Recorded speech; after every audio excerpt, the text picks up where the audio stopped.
Hi, I'm Steph Evans, and here's another course bite from our Intro to Non-Linear FEA with MSC Apex online course.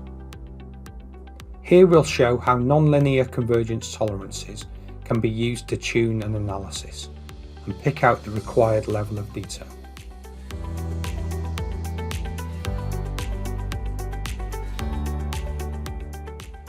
During the non-linear FEA solution, load progression is controlled with a number of different convergence tolerances, ranging from displacement, force and work to a combination of all three.